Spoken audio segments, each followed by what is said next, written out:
en Lucas capítulo 13, verso 31 al 35, siguiendo nuestro estudio expositivo del Evangelio de Lucas. Y me gustaría, aunque ahorita lo voy a nombrar nuevamente, hablarles bajo el título Jesús es más que recibir milagros. Jesús es más que recibir milagros. Bueno, Lucas nos ha dejado claro cuando hemos venido estudiando de manera expositiva el Evangelio de Lucas, Lucas se toma la tarea de mostrar que definitivamente el hijo de José y María no fue un hombre común y corriente. Bueno, del Evangelio de Lucas sacamos Navidad porque él habla cómo nació el Señor Jesús, ¿cierto? En dónde nació, y de ahí usamos para celebrar Navidad. Pero Lucas nos deja ver que el Señor Jesús no se quedó como niño, ¿cierto? Como algunos veneran al niño, al divino niño. No, él no se quedó niño. Él creció y a la edad de 30 años apareció públicamente presentándose como que el reino de Dios se ha acercado y que él es el Hijo de Dios. Y él va ante un hombre llamado Juan Bautista y Juan le dice, pero ¿cómo tú vienes a mí? Yo debo ir a ti. Y el Señor le dice, es necesario que se cumpla toda lo que está escrito, y él se hace bautizar, se bautiza por inmersión. Y ahí empieza su ministerio. El Señor Jesús lo conocen como que es el hijo de María, una mujer muy pobre, junto con su esposo José, un carpintero que vivían en un pueblo demasiado pobre. Y la gente se pregunta cómo este hombre llamado Jesús, que es de Nazaret, incluso uno de sus apóstoles, por allá en Juan capítulo 2 dice, ¿acaso de Nazaret puede salir algo bueno? ¿Acaso de allá podrá salir un profeta como el que es? Pero bueno, el Señor Jesús, y Lucas se toma la tarea de investigar y colocar eso, el Señor Jesús ha demostrado con lo que hace lo que es. Una vez más lo repito, el Señor Jesús demuestra con lo que hace lo que es. Es decir, él empezó, y si usted ha leído conmigo hasta aquí, desde Lucas capítulo 1, verso 1 hasta Lucas capítulo 13, verso 31, vamos hoy. Lucas ha dicho que el Señor Jesús tiene control sobre los peces del mar, tiene control sobre lo natural y sobre lo sobrenatural. Él tiene control de las enfermedades, las sana a los paralíticos, sana a los ciegos, sana a los cojos. Tiene control de los demonios, puede echar fuera demonios, libera a las personas que están endemoniadas. Y evidentemente entonces Lucas nos ha dejado claro que el Señor Jesús, Jesús de Nazaret, él sana, salva y libera. No hay duda. Hasta este momento, ¿cierto? No hay duda de que el Señor Jesús, el hijo de María y José, no es un hombre común y corriente. Fue 100% hombre, pero también es 100% Dios. Es muy evidente que es el Hijo de Dios.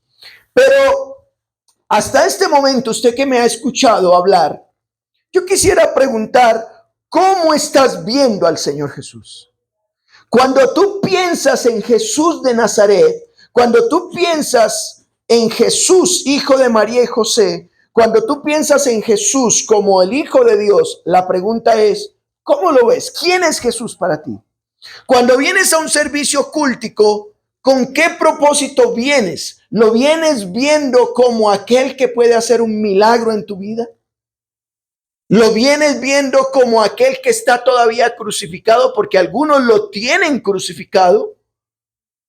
¿O lo ves como aquel que está resucitado?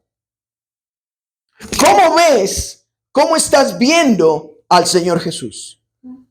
¿Es solo un milagrero? Es decir, Jesús para ti se ha convertido como la llamada a los bomberos. Cuando hay fuego los llamo, cuando no me interesan. Porque parece ser que vemos al Señor Jesús solo como el que hace milagros, solo como que Él vino a sanar a los enfermos, a liberar a los endemoniados, a dar de comer al hambriento, a ayudar a la viuda, a ayudar al huérfano, y como que todo acabará ahí.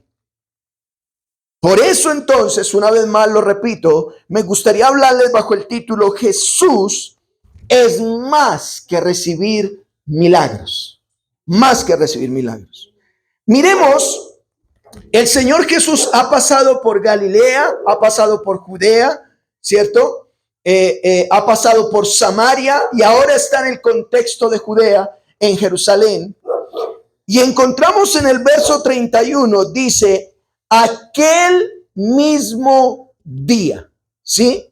¿Cuál mismo día? Bueno, les hablé cómo el Señor Jesús les dice, mire, todo no acaba en esta tierra. Todo el propósito del evangelio del reino no es que aquí acaba todo. El evangelio del reino es que hay un rey, hay un reino, pero como el mismo Señor Jesús dijo, mi reino no es de este mundo. Si mi reino fuera de este mundo, yo llamaría a mis ángeles y me defenderían. Eso le dijo él a Pilato. Pero estando en ese contexto de que él habla de que hay que entrar por la puerta estrecha y no por la puerta ancha, porque la puerta ancha lleva a la perdición, pero la puerta estrecha lleva a la vida eterna, ¿sí?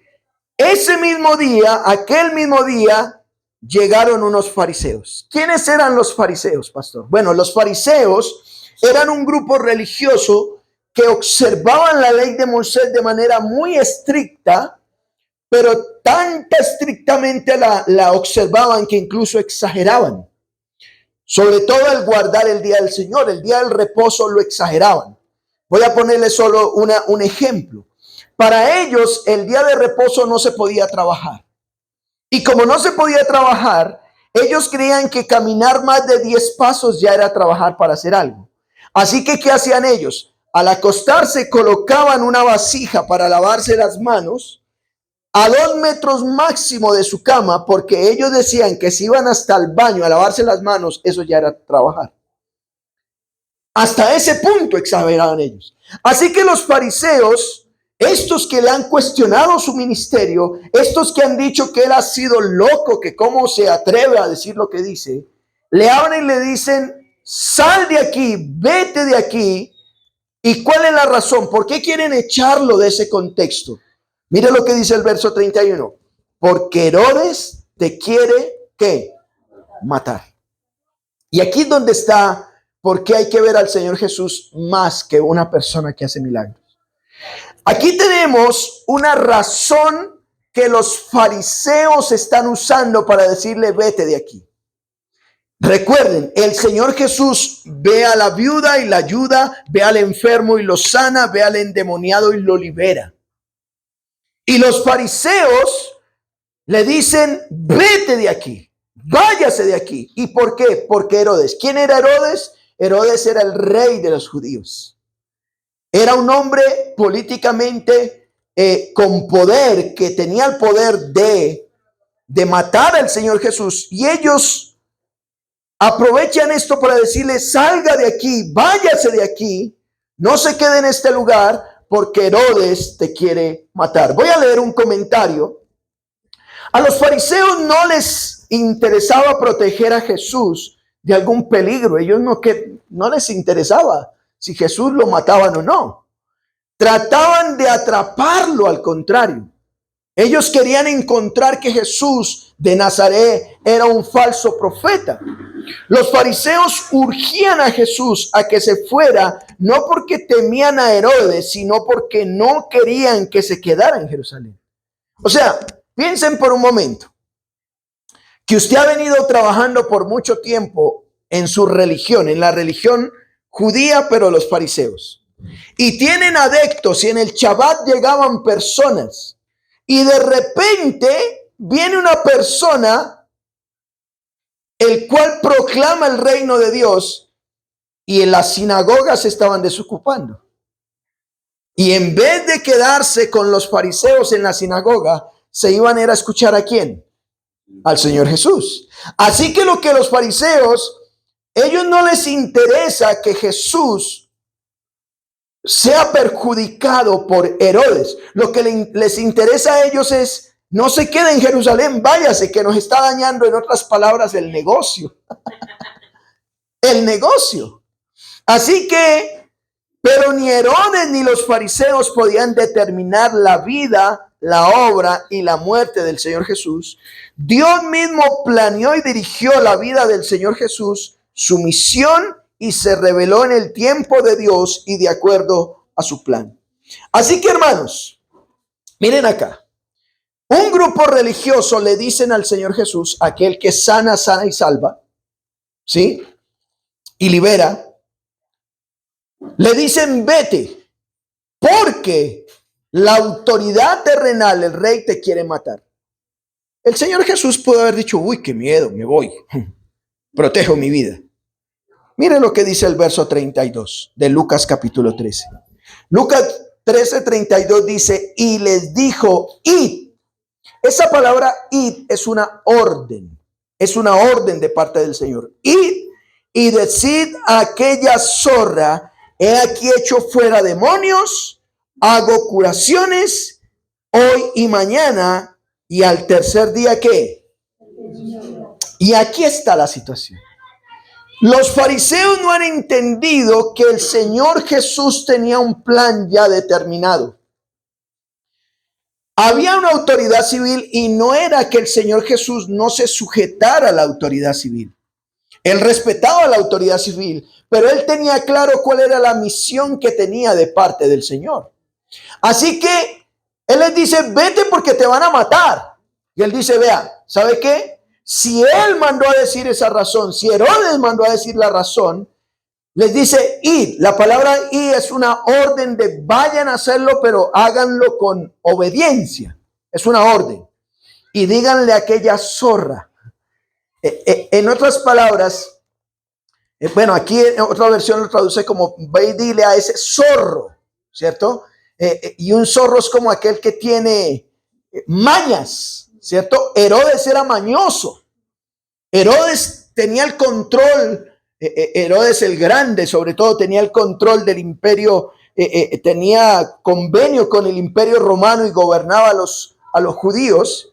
Y le dice: vaya, dígale a ese zorro. Bueno, un gobernante a ese nivel no se da cuenta de lo que está pasando mucho en el pueblo, pero se ha enterado de que hay un Jesús que de repente le está dando vista a los ciegos, que de repente está haciendo que los panes y los peces se multipliquen y dar de comer a más de 5,000 personas. Así que el Señor dice: Herodes mandó una razón. Y él les dice: pues yo también le mando una razón. ¿Me estoy explicando? Él me está mandando a decir que me quiere matar. Pues mándele esta razón. ¿Y cuál es? Díganle: he aquí yo echo fuera demonios. Cuando dice echo fuera demonios, es que: Herodes, tú estás diciendo que me quieres matar. De aquí para allá yo quiero decirte que yo tengo el poder de lo sobrenatural. Tú tienes poder sobre lo natural. Yo tengo poder sobre lo sobrenatural. Yo echo fuera demonios, sano a los enfermos o hago curaciones. Dice: ¿cuándo? Hoy y ¿qué? Y mañana. Y aquí está el tema. Y al tercer día termino mi obra. Parece interpretarse de que él iba a hacer la tarea el día que está hablando con los fariseos, mañana que está hablando con los fariseos, y al tercer día iba a dejar de hacer milagros y prodigios. Pero no es eso. Lo que está diciendo aquí es que justamente la obra del Señor Jesús terminaría al tercer día, después de que iba a resucitar. Eso es lo que está diciendo. Ustedes ven que yo hoy hago milagros, ustedes ven que mañana voy a hacer milagros, pero ¿cuándo voy a parar de aquí como ser humano? El tercer día, el día que iba a resucitar. Vayan por favor a Hebreos capítulo 2, verso 10. Hebreos capítulo 2, verso 10. Búsquenlo por favor en sus Biblias. No lo escribí aquí, entonces busquémoslo. Hebreos capítulo 2, verso 10. Mire lo que dice. Vemos desde el verso 9, pero vemos a aquel que fue hecho un poco menor que los ángeles, a Jesús coronado de gloria y de honra a causa del padecimiento de la muerte, para que por la gracia de Dios gustase ¿qué? La muerte por todos. ¿Y por qué? Él murió por todos. ¿Por qué? Porque convenía a aquel por cuya causa son todas las cosas y por quien todas las cosas subsisten, que habiendo de llevar muchos hijos a la gloria, perfeccionarse por aflicciones al autor de la salvación de ellos. ¿Notan? Él iba a padecer para salvar. Era el tercer día en el cual el Señor iba a hacer la obra. Vayan al capítulo 7, verso 28, por favor, del mismo libro de Hebreos. Capítulo 7, verso 28. Dice, porque la ley constituye sumos sacerdotes a débiles hombres, pero la palabra del juramento posterior a la ley, al Hijo, hecho perfecto ¿para cuándo? Para siempre. Es decir, habían sumos sacerdotes que ofrecían sacrificios, pero al Señor Jesús lo puso perfecto para que su sacrificio fuese para siempre. Él decía entonces, al tercer día termino mi obra. La obra del Señor Jesús no era simplemente hacer milagros. La obra del Señor Jesús no era simplemente hacer prodigios o señales. La obra del Señor Jesús no era simplemente sanar. La obra del Señor Jesús terminaría cuando pudiera salvar. ¿Me hago entender? Y así fue como empecé mi enseñanza el día de hoy. Mi pregunta es, ¿cómo estás viendo al Señor Jesús? ¿Lo ves simplemente como aquel que te puede solucionar esta vida? ¿O lo ves como aquel que te puede solucionar la próxima vida? ¿Me explico? Él haría milagros, Él haría prodigios, Él haría señales, lo puede hacer, pero tú debes poner tu mirada en aquel que tiene el poder para llevarte a la vida eterna. Eso es el propósito final. Ahora, leo otro comentario. Cristo, al tratar de zorro a Herodes, le dio su carácter verdadero. Los hombres más grandes eran responsables de rendir cuenta a Dios. Por lo tanto, le correspondía llamar a ese rey orgulloso por su nombre propio. Pero no es ejemplo para nosotros. Sé, dijo nuestro Señor, que yo debo morir dentro de muy poco tiempo. Cuando muera, seré perfeccionado. Habré completado mi tarea. Bueno es que miremos el tiempo que tenemos ante nosotros como muy corto, para que esto nos estimule para hacer la obra del día en su día. La maldad de las personas y de los lugares que es más que otros profesan la religión y relación con Dios desagrada y contrista especialmente al Señor Jesús. El juicio del gran día convencerá a los incrédulos, pero aprendamos agradecidamente a acoger bien y beneficiarnos de todos los que vienen en el nombre del Señor a llamarnos para participar de su gran salvación. Cierro la cita. Lo que está diciendo entonces es, el Señor Jesús trata a Herodes como aquel que está usando su nivel de autoridad para hacer sus fechorías. Pero dice, fariseos, ustedes dicen que él me quiere matar. Pues díganle lo que yo estoy haciendo y cuándo lo voy a terminar de hacer. Una vez más, quiero retroalimentar. ¿Cómo ves tú al Señor Jesús? ¿Cómo te estás acercando tú al Señor Jesús? ¿Como solo un milagrero o como aquel que te puede dar vida después de la muerte? Como aquel que tiene control de todo lo que haces en tu vida, pero que puede de alguna manera, con todo lo que Él hizo, salvar tu alma, llevarte a la salvación. Ahora, regresen por favor a Lucas capítulo 13, verso 33.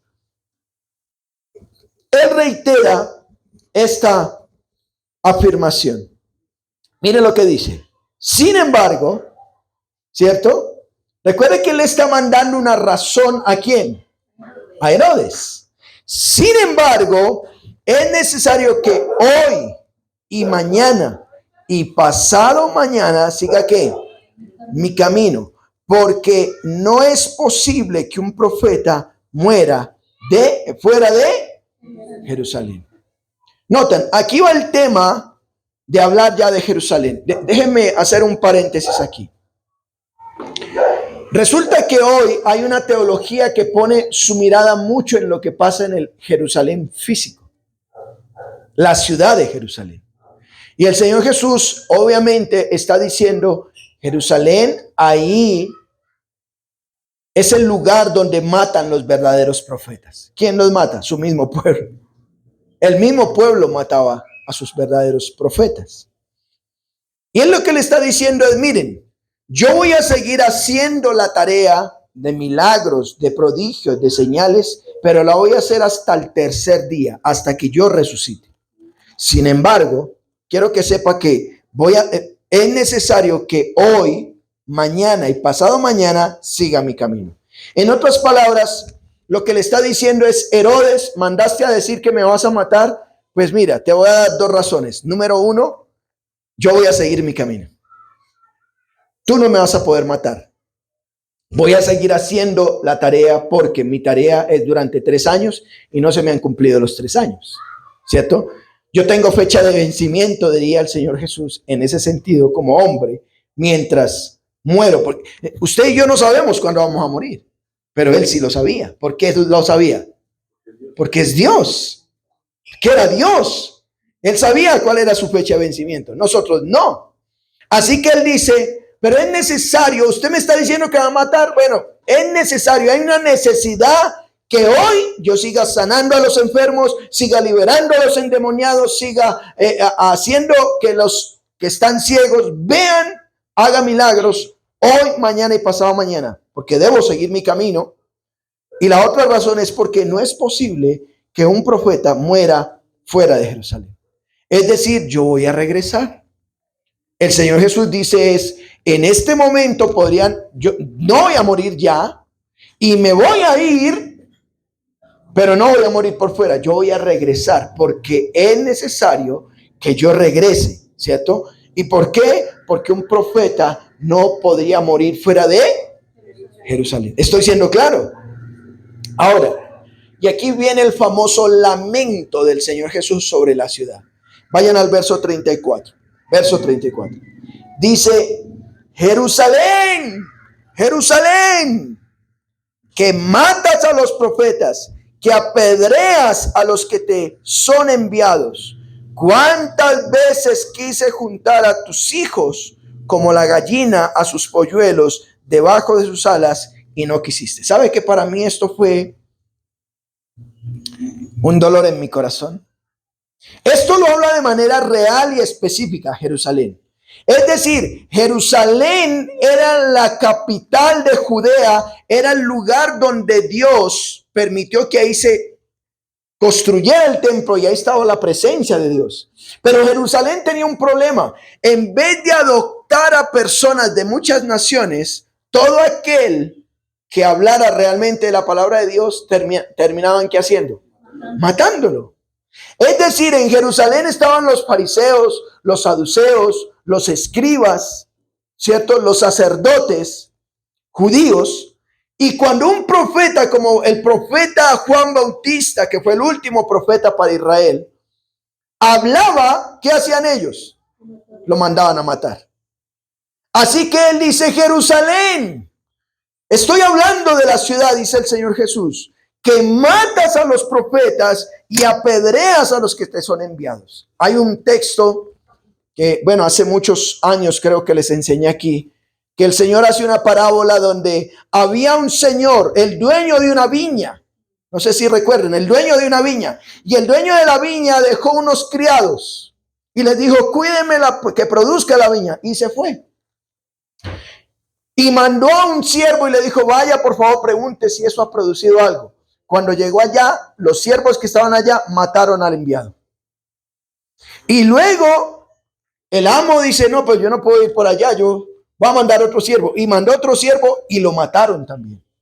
Luego mandó otro siervo y ¿qué creen que hicieron? Lo mataron también.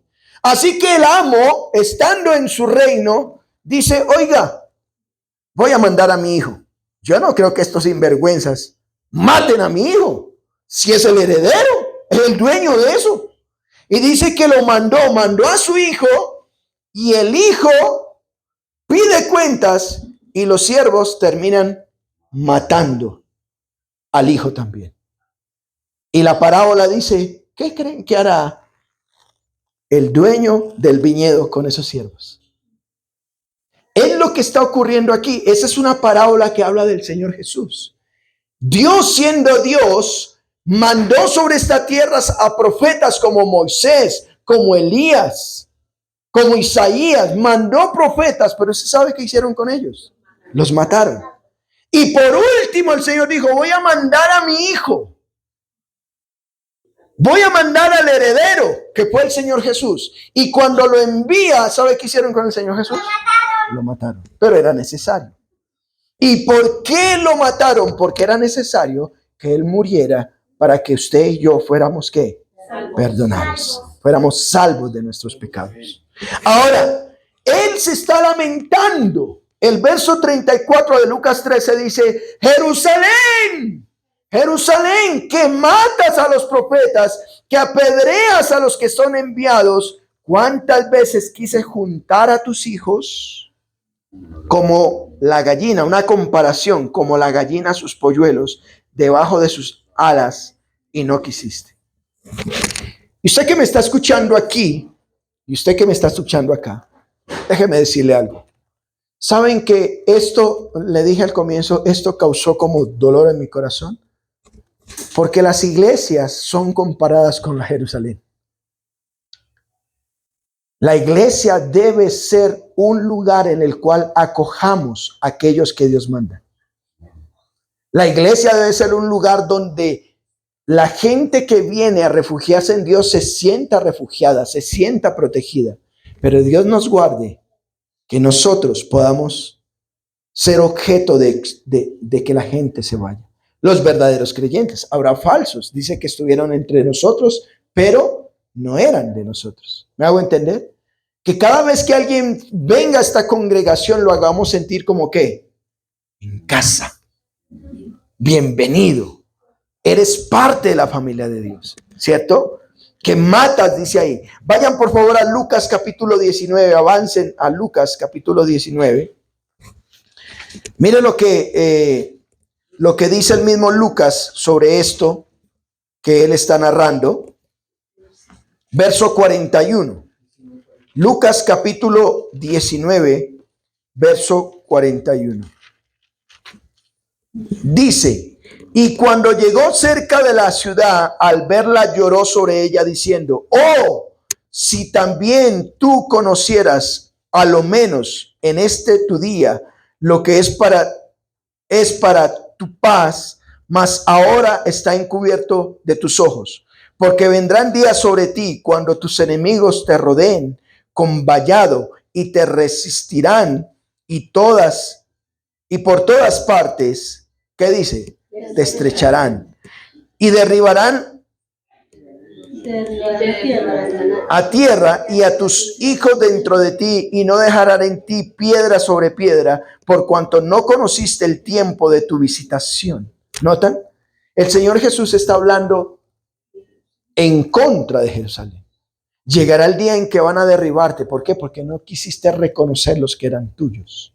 Ahí está. ¿Por qué Jesús consideró a Jerusalén de esta manera? Jerusalén, la ciudad de Dios, simboliza toda nación. Era la ciudad más grande de Israel y la capital espiritual y política de la nación.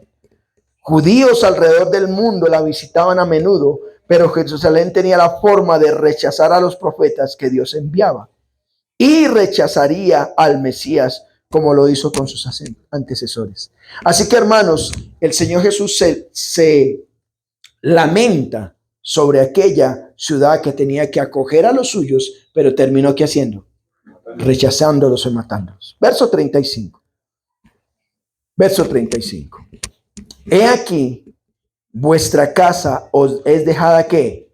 Desierta. Y os digo que no me veréis hasta que llegue el tiempo en que me digáis que bendito el que viene en el nombre del Señor. Mire, Él es Dios. Él es Dios. Él sabía lo que iba a pasar. En ese momento le dijeron, vete porque te van a matar. Y Él dice, voy a seguir haciendo la obra. ¿Hasta cuándo? Hasta que resucite. Hasta que resucite. Pero vaya y dígale que voy a seguir haciendo la obra. Seguiré mi camino. Pero en medio de eso dice Jerusalén. Se lamenta por Jerusalén. Tú que matas a los profetas, que dañas a los tuyos. Pero llegará el día que esto va a ocurrir. Vuestra casa será dejada desierta. Y os digo que no me veréis hasta que llegue el tiempo en que digáis, bendito el nombre, bendito el que viene en el nombre del Señor. ¿Cuándo ocurrió eso? Vayan a Mateo capítulo 21, por favor.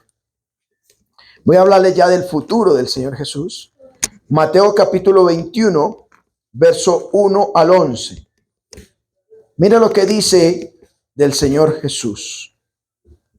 Mateo capítulo 21, del 1 al 11. Mire, dice, cuando se acercaron a Jerusalén, ¿quiénes? Bueno, el Señor Jesús y sus discípulos vinieron a Betfagé, al monte de los olivos. Jesús envió a dos de sus discípulos diciendo, vayan a la aldea que está enfrente de vosotros, y luego hallaréis un asna y un pollino con ella, desatadla y ¿qué? Si alguien les dijere algo, díganle, el Señor lo necesita y luego lo enviará. Todo esto aconteció para que se cumpliera lo dicho por el profeta cuando dijo, digan a la hija de Sión, he aquí tu rey viene a ti, manso y sentado sobre un asna, sobre un pollino, hijo de animal de ¿qué? De carga. Y los discípulos fueron e hicieron como Jesús les mandó, y trajeron el asna y el pollino, y lo pusieron sobre ellos sus mantos, y él se sentó encima. Y la multitud, que era numerosa, tendían sus mantos en el camino, y otros cortaban ramas de los árboles y las tendían en el camino. Y la gente que iba delante y la que iba detrás aclamaba diciendo, ¿qué decía?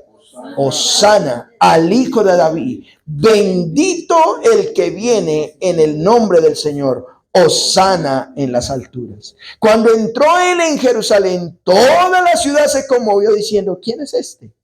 Y la gente decía, este es Jesús, el profeta de Nazaret de Galilea. ¿Notan? El Señor Jesús en Lucas está diciendo, vea, yo voy a entrar a Jerusalén nuevamente. Usted no me va a poder matar porque voy a seguir haciendo la obra. Cuando entra a Jerusalén, se van a dar cuenta porque ustedes van a proclamar, bendito el que viene en el nombre del Señor. Y aquí efectivamente, Mateo capítulo 21, ya terminando la obra del Señor Jesús, Él entra, esto se considera como la entrada triunfal de Jerusalén. Del Señor Jesús a Jerusalén. Él entra como rey a Jerusalén. Y eso es una prefigura de lo que va a ocurrir en el final de los tiempos. ¿Saben una cosa? Este es el tiempo en el cual usted y yo podemos arrepentirnos de nuestros pecados. Porque el Señor Jesús vino como cordero y Él puede pagar por tus pecados. Pero Él va a regresar cuando venga, y como lo estudiamos en el libro de Hebreos, cuando venga ya no vendrá como cordero, vendrá como rey, como juez, como león, vendrá a juzgar. Así que esta es tu opción de arrepentirte. Aquí es que tú y yo no seamos participantes de matar o destruir a aquellos que Dios quiere que recibamos, los profetas. Que tú no seas objeto de decir, ay, es que este pastor siempre me echa vainas. No. Que tú digas, gracias Dios, porque has enviado una persona que me lleva a arrepentirme, que no quiere que me vaya para el infierno, así que yo me arrepiento y yo creo que tú eres el Hijo de Dios y que vendrás por mí. ¿Me hago entender? En otra versión, me gustaría leer todo para concluir. Dice todo este texto de Lucas, capítulo 13. En ese momento, algunos fariseos se acercaron a Jesús y le dijeron, huye de aquí a otro lugar porque Herodes te quiere matar. Él les dijo, vayan y díganle a ese zorro que expulsaré a los demonios de la gente. Las sanaré hoy y mañana y al tercer día terminaré mi trabajo. Después tendré que irme porque todos los profetas tienen que morir en Jerusalén.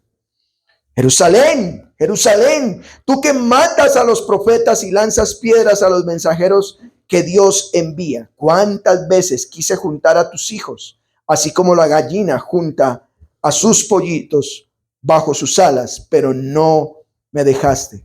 Ahora tu casa quedará completamente vacía. Te digo la verdad, no me verás más hasta que os digas, bendito el que viene en el nombre del Señor. De Jerusalén, el Señor Jesús dijo, vendré, y llegó. A nosotros hoy en día Él dice, vendré, y va a venir. ¿Cómo estás viendo al Señor Jesús? ¿Lo ves solo como un milagrero? Concluyo con esto. ¿Jesús es más que recibir milagros? Sí, hermanos. No mires al Señor Jesús como aquel que te va a arreglar la vida en tu casa, tu matrimonio, tus hijos, tu problema, tu enfermedad. Él lo puede hacer, pero mira al Señor más que eso. Él es aquel que puede no solamente sanar, sino que también puede salvar. ¿Puedes creer en eso? Él viene por nosotros. Amén. Oremos al Señor. Padre, te damos gracias por tu palabra. Gracias porque el Señor Jesús es más que simplemente aquel que hace milagros. Él vino a hacer la obra y sigue haciendo obras, milagros y prodigios. Pero su obra completa terminó cuando murió en la cruz y resucitó de entre los muertos. ¿Por qué no le dices hoy, yo creo que tú resucitaste y que tú me puedes sanar, pero sobre todo me puedes salvar? Tú eres mi Señor y eres mi Salvador. Y tuya sea la gloria por tu palabra. Oramos en Cristo Jesús. Amén.